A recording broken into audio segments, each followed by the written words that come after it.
welcome you back to Black Site tonight. We're going to talk about Daniel Prude of Rochester, who was killed by the Rochester Police Department. First, I would like for you to subscribe to this channel, hit the notification button, hit the like button, and almost comment on this video. Daniel Prude of Rochester was a man who was mentally ill. His brother called the police to have them go check on his brother. His brother eventually ends up dead. If many of you have seen the video, it's out there. This young brother was running through the street naked. He was approached and handcuffed by the police in the middle of the street. And you could tell by the way he was talking, the words he was saying, that he had a serious problem that needed help. Eventually, while handcuffs was on Daniel Prude, they went and put a bag over his head like he was a member of Al-Qaeda. Eventually, they turned him over.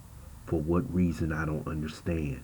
They could have left him there, just laying in the street, and they could have waited for EMS to come and put him in an ambulance and take him to a mental hospital. Instead, they tussled with him, put the handcuffs on him. He still had the bag over his head. They could not see what was going on with Daniel Prude. They had his knee on his back, and he started to choke from what I heard, but you couldn't tell because they had the bag over his face. They finally, after a while, took the bag off his face, and they tried to give him CPR.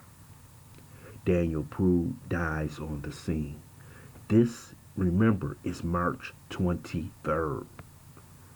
We don't see the video until September 3rd. So all this time, they was hiding this video from Daniel Prude's family. Luckily, during the discovery, the video was released to the lawyer and the family, and they finally seen what happened to Daniel Prude on the scene. There is no reason why a mentally ill person should die in police custody, especially when this man did no harm to any police officer or any resident of Rochester, New York. This video is awful to see, and it's painful to see for the simple fact that his brother called the police for a courtesy call to go check on his brother. So now you see how his brother is feeling right now, because he's the person who called the police to get help for his brother. He did need help, but you could see the pain that when the brother does an interview, that if he believed that he didn't call the police, his brother possibly would still be alive. We have to understand this. When police feel threatened by a black male, or when they tussle with a black male, and they happen to lose that fight, the anger in them explodes because they never want a black man to seem that he has gotten the better of them when it comes to a physical altercation. So this is when they go for the gun. This is when they go for the physical restraint using the knee. And this is what happened to this brother. They put a knee on his back, and he ended up dead. I would always say this to many of you who listen to this video. You very rarely ever see a white person with mental illness end up dead by the hands of the police. They will wait hours upon hours until that person is willing or restrained by the police, and they're taken away in cuffs and taken to a mental institution. But not with Daniel Prude. This brother is dead. No reason why he should be dead. This is an easy one to call. You see, hear officers talking, some of them are laughing. That is truly unacceptable to watch. There are protesters in Rochester, New York, which there should be.